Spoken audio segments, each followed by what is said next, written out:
The night sky over Nova Prime had never seemed so ominous. Tiered buildings of the most advanced human colony stretched toward 3 moons, their lights flickering slightly more than usual. Dr. Eris Thorne stood on her balcony, datapad in hand, brow furrowed as she reviewed the latest climate readings. Something was wrong.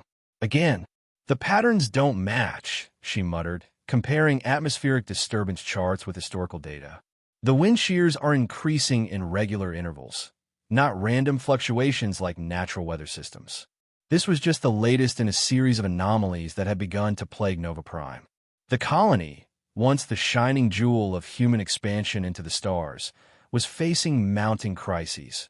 Unexplained resource depletion, technological malfunctions, and increasingly severe weather events that seemed to target the most critical infrastructure. A chime from her communication device interrupted her thoughts. It was Governor Eva Rostova, the pragmatic leader of the colony. "Thorne, I need you in my office tomorrow morning. 0800 sharp." Rostova's voice was strained. The water filtration system in Sector 7 failed completely. 30,000 people without clean water overnight. "That's the 3rd critical system failure this month," Thorne replied, her suspicions growing stronger. "Eva, this isn't coincidence. I've been tracking. Save it for tomorrow." Rostova cut her off, though her voice softened slightly. "Bring your data. All of it. We'll talk then." The call ended, and Thorne looked back at the strange weather patterns on her screen. After months of dismissing her theories as paranoid, the governor was finally ready to listen. Perhaps it had taken a water crisis to open her eyes. Somewhere beyond the colonies of humanity, in a chamber of sweeping architectural grandeur, beings of various species sat around a circular table. Their meeting room featured soaring ceilings adorned with holographic representations of thousands of worlds they oversaw. One section of the display showed Nova Prime, the blue-green planet marked with blinking indicators. "The human expansion continues at an alarming rate," stated Commander Kthar, a towering reptilian being whose scaled skin gleamed under the chamber's lights. His species valued order above all else, and humans represented the antithesis of that value. They've established 4 new settlements on Nova Prime in the last standard year alone. Their population growth exceeds projections by 17%. Around the table, members of the Sovereignty Oversight Coalition nodded in agreement. The SOC was a hardline faction within the Greater Galactic Council, tasked with maintaining stability among emerging species. In practice, this often meant controlling and limiting those they deemed unpredictable. "The adjustment protocols are working, but perhaps too slowly," offered Zextra, a being of swirling energies contained within a humanoid form. "Their technological advancement curve remains steep despite our interference." Kthar flicked his tongue in irritation. "The humans demonstrate concerning resilience. When we targeted their mining operations in the eastern continent, they simply developed more efficient extraction methods. Their chaotic nature makes them dangerous. They innovate under pressure in ways we cannot predict." "Perhaps we should reconsider these measures," suggested Alara, one of the few members who consistently voiced ethical concerns. Her luminescent skin pulsed with her discomfort. Direct communication and mentorship has worked with other species. The humans have shown no aggression toward the wider galactic community, only because they remain unaware of our existence. Kthar dismissed her with a wave of his clawed hand. "Their history is rife with violence against their own kind.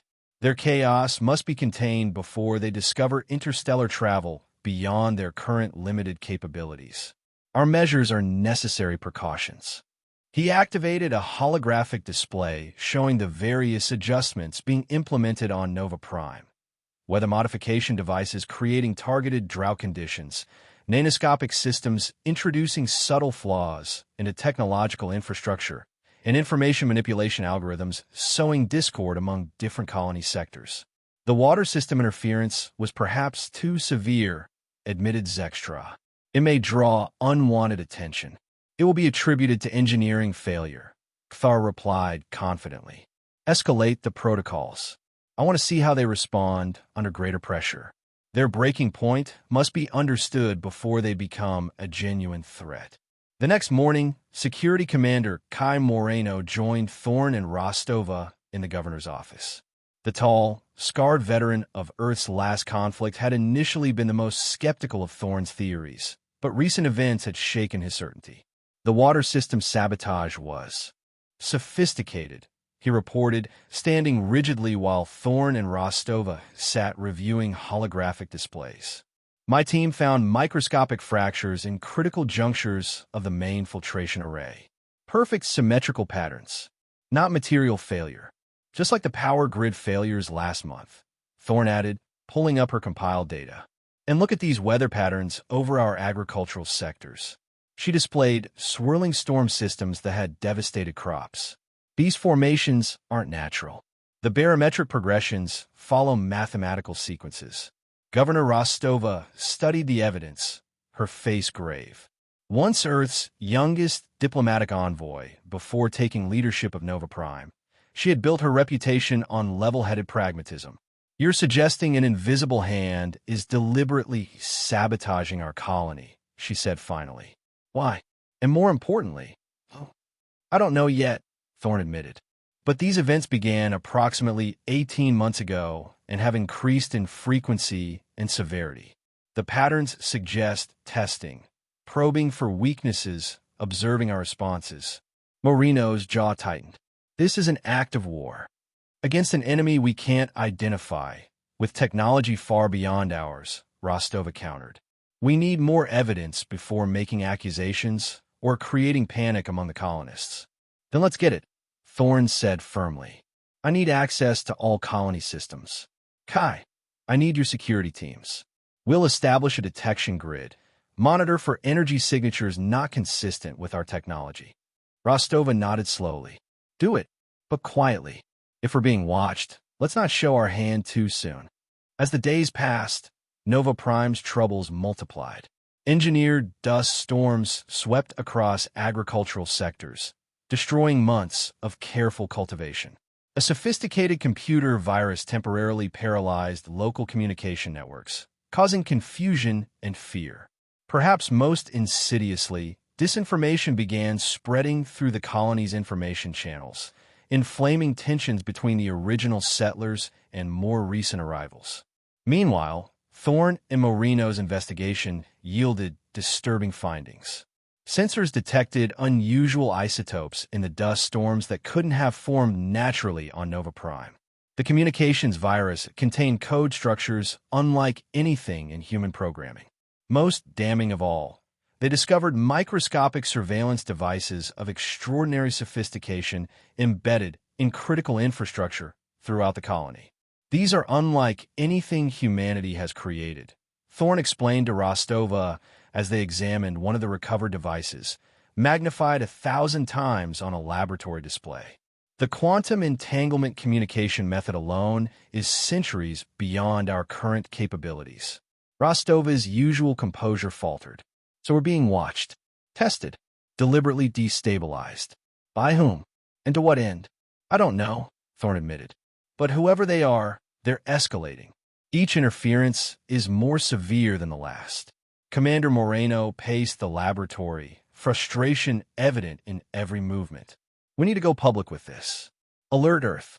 Prepare the colony for potential conflict. And cause mass panic? Rostova challenged. Against an enemy we can't identify or fight. We'd be playing right into their hands. With respect, Governor, we're already playing their game, Moreno countered. At least if our people knew, they could direct their anger at the real enemy instead of each other. Rostova turned to Thorne. What do you think, Eris? The scientist was torn. Her methodical mind wanted more data, absolute certainty before taking such a dramatic step. But the escalating situation left little time for caution. We need more concrete evidence of who's behind this, she said finally. But Kai's right. The sabotage is turning our people against each other. That might be part of their strategy. As tensions rose within Nova Prime's leadership, the colony's population grew increasingly desperate and angry. Protests erupted outside government buildings.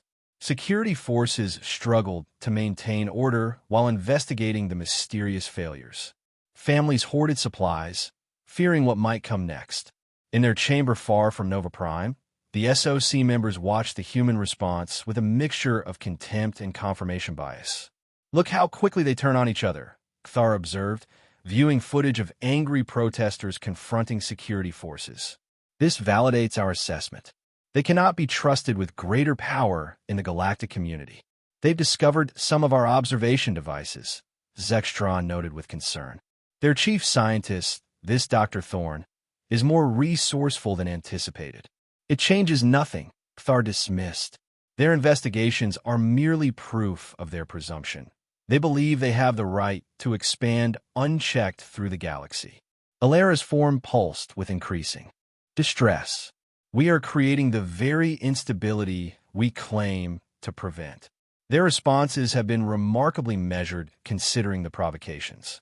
"Perhaps. Your concerns are noted and rejected," Thar interrupted coldly. "The Oversight Coalition has authority to implement preventative measures, and the full council has not questioned our methods in 300 cycles."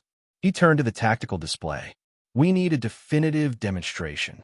Something that will prove beyond doubt that humans require strict oversight before being permitted any further expansion." "What do you propose?" asked another member. Thar's mouth formed what passed for a smile in his species. "A controlled demonstration of consequences. Nothing that will destroy their colony entirely, but something significant enough to reset their development timeline. Their main industrial center is built near a geological fault line. A precisely targeted seismic event would cause substantial damage while appearing to be a natural disaster. Even some hardline members shifted uncomfortably. Directly causing loss of life crosses into new ethical territory," one noted. "We've calculated acceptable casualty parameters," Thar responded dismissively. "The long-term stability of the sector takes priority over a few hundred human lives. The devices are already in place, subsonic generators embedded near the fault line during our initial surveillance deployment." Despite lingering discomfort, the coalition voted to approve the measure, with only Alera and 2 others dissenting. Thar immediately transmitted the activation codes. On Nova Prime, Thorne was in her laboratory analyzing the mysterious surveillance devices when her seismic monitors began registering unusual vibrations. "That's not right," she muttered, watching the pattern. Natural seismic activity followed certain physical laws, but these vibrations were too regular, building in a mathematical progression. Her eyes widened in sudden understanding. No. She hit the emergency alert system. "Governor, Commander, we have artificial seismic activity building near the industrial sector. This isn't natural. It's going to—" The laboratory shook violently, throwing her against the wall. Warning sirens blared throughout the colony as the manufactured earthquake struck with devastating force. The industrial center, home to Nova Prime's most critical manufacturing and processing facilities, took the brunt of the impact. Buildings collapsed, power systems failed, and fires erupted across the sector. The SOC had miscalculated badly. Their understanding of Nova Prime's geological stability was flawed, and the technology they deployed proved far more powerful than intended. The earthquake registered at catastrophic levels, triggering secondary tremors and structural failures throughout the colony. Death tolls mounted rapidly as rescue teams struggled to reach the trapped and injured. In the chaos, Thorne led a team to the epicenter, following energy readings unlike anything naturally occurring on the planet.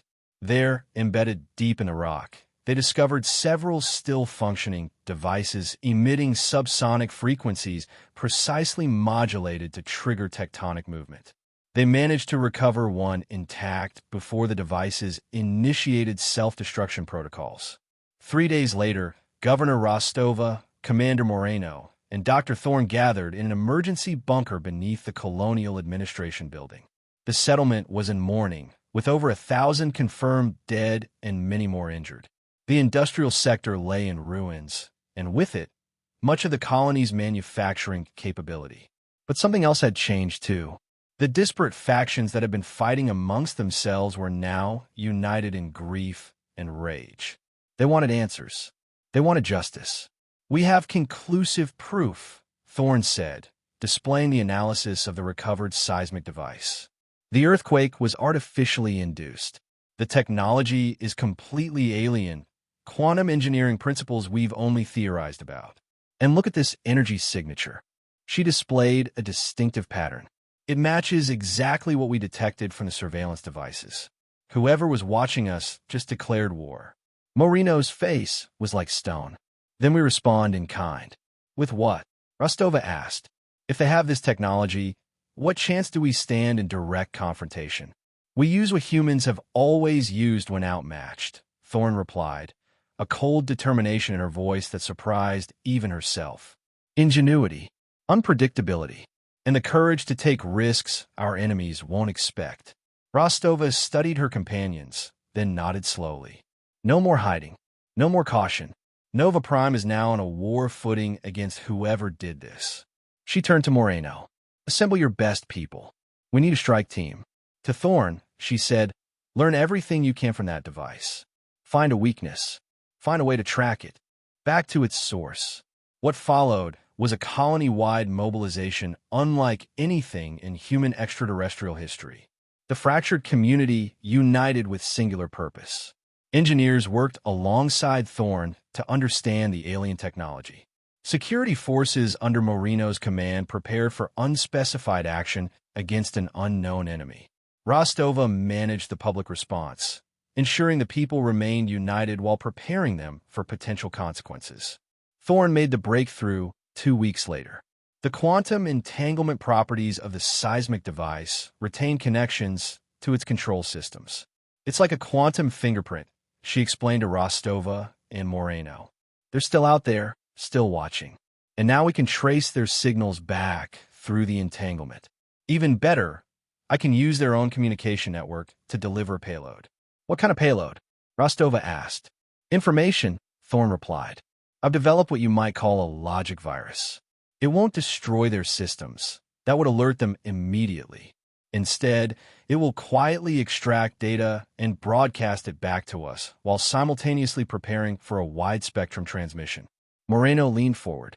"So we learn who they are, and then what?" "Then we expose them," Rostova said, understanding forming. "To whom?" "The galaxy at large. To whoever will listen," Thorne confirmed. "I've been analyzing the communication protocols. There appear to be multiple channels, suggesting multiple civilizations or factions. If we broadcast on all frequencies we can access, someone besides our attackers will receive it." Meanwhile, Commander Kthar faced growing internal criticism within the SOC. "The casualty count far exceeded acceptable parameters," Zextra stated, energy form fluctuating with agitation. "And the humans have recovered one of our seismic inducers.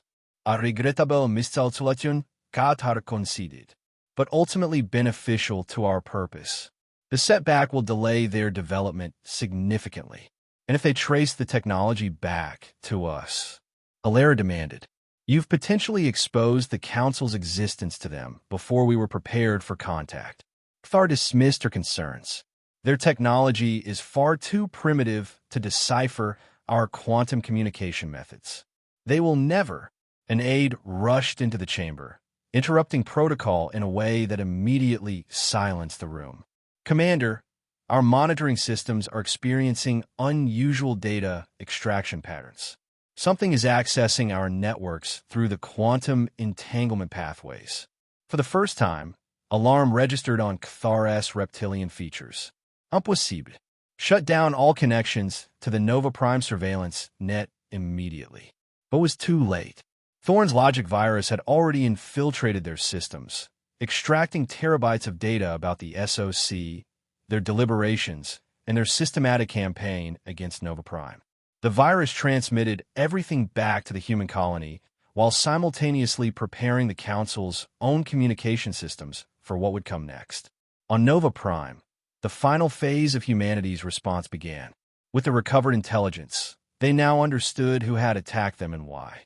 The Sovereignty Oversight Coalition, a faction of the Greater Galactic Council, had deemed humanity a potential threat to galactic stability and had taken it upon themselves to manage human development through increasingly aggressive sabotage.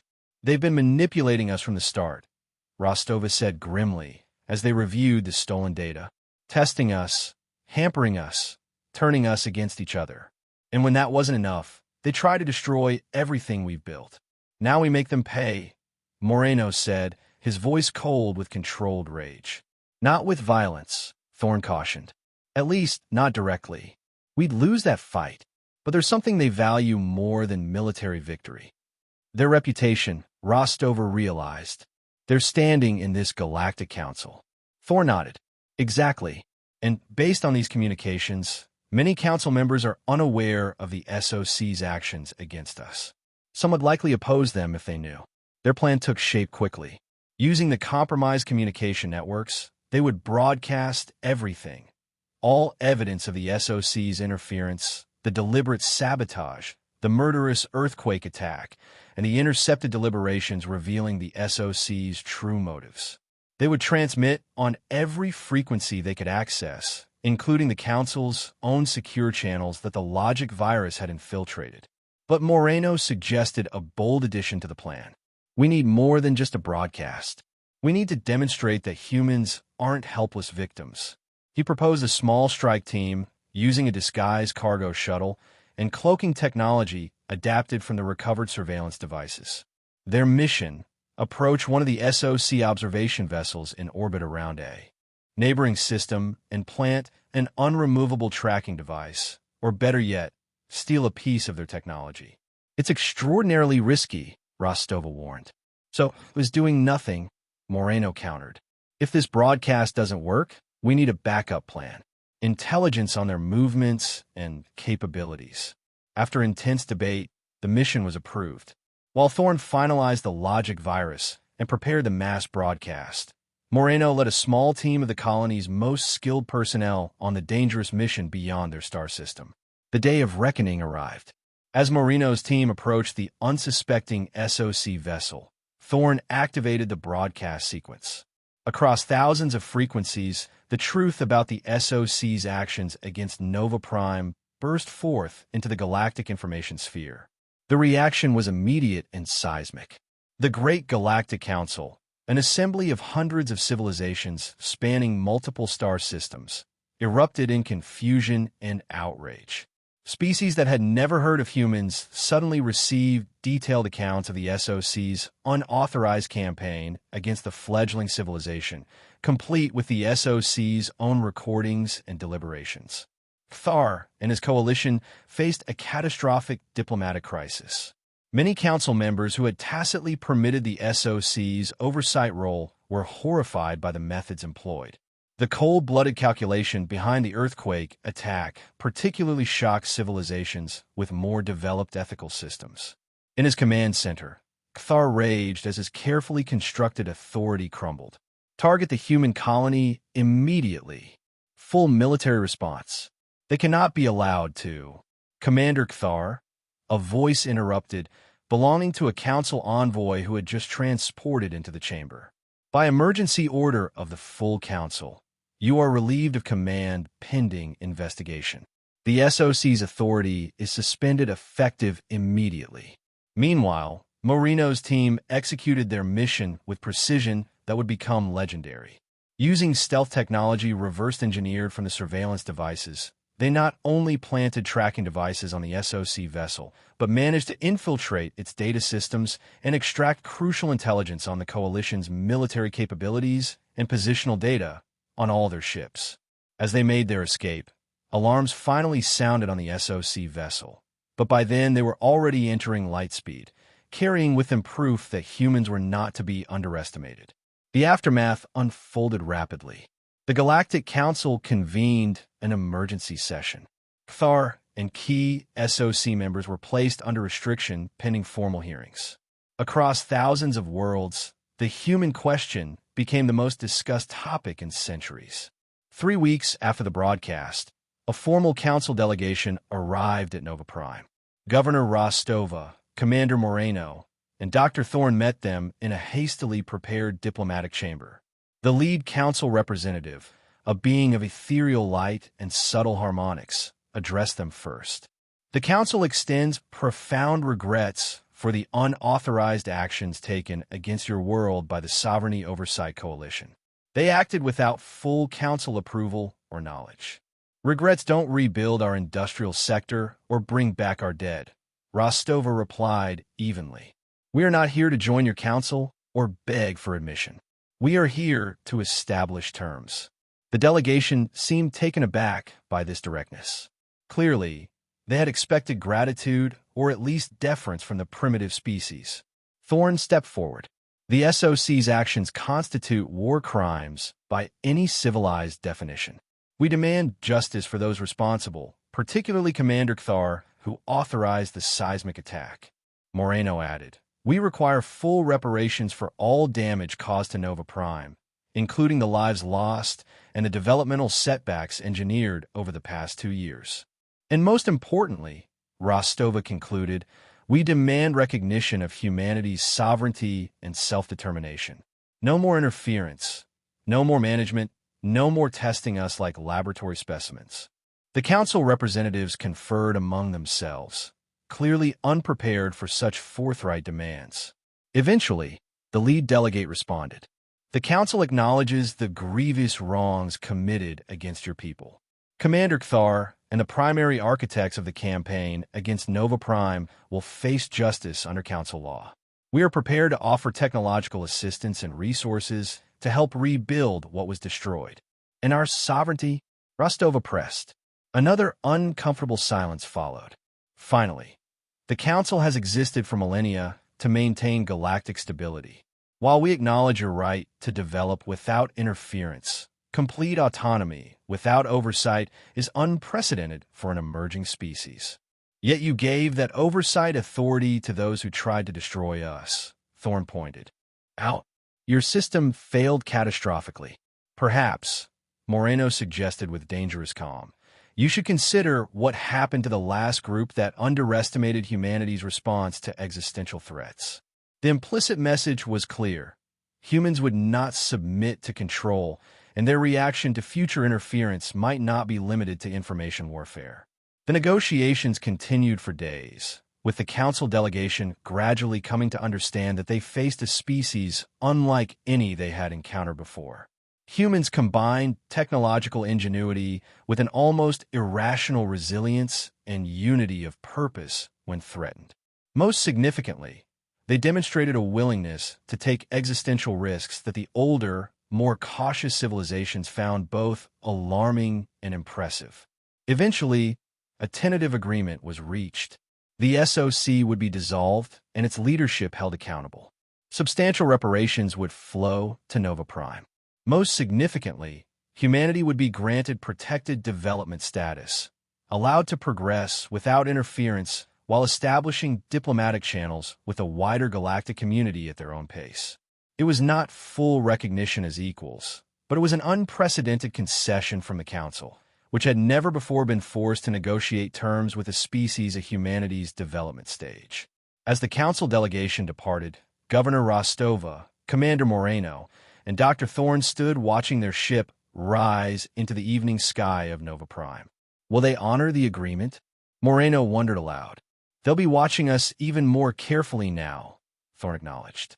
But differently, with caution rather than contempt. And we'll be watching them too, Rostova added, thinking of the tracking technology now embedded in multiple council vessels thanks to Moreno's mission. We've earned something more valuable than their respect, their wariness. Across the colony, reconstruction had already begun. The people of Nova Prime worked with renewed purpose, now aware of their place in a much larger cosmos than they had imagined. The knowledge that they had faced an overwhelming alien power and emerged not just surviving, but defiant had transformed the colony's identity. In a quiet observation post at the edge of the Nova system, a being known as Flirt Noth watched the unfolding events with a mixture of fear and reluctant respect. A trader and information broker who moved between various galactic powers, Noth had witnessed the rise and fall of many promising species. They are dangerous, Noth commented to no one in particular, multifaceted eyes fixed on displays showing the rebuilding efforts on Nova Prime, not because of their technology or even their capacity for violence, but because they refuse to accept limitations imposed by others. Noth's appendages manipulated controls, sending a private message to certain interested parties in the galactic underworld. The era of council hegemony may be approaching its end. The humans have claimed their place on the galactic stage not through compliance, but by shattering boundaries. Whatever comes next, it will not be stability. Prepare accordingly. On Nova Prime, the three leaders who had guided humanity through its first interstellar crisis stood beneath alien stars that now held new meaning. What happens when we develop faster-than-light travel and can reach their worlds? Moreno asked. That's years away, Thorne replied, even with what we've learned from their technology. But it will come, Rostova said with certainty. And when it does, we won't arrive as supplicants or subjects. We'll come as equals. They try to break us. Instead, they made us stronger. The night sky above Nova Prime no longer seemed threatening. Instead, it beckoned with possibility, and a promise that humanity's rage, once provoked, had consequences that would echo across the stars for generations to come.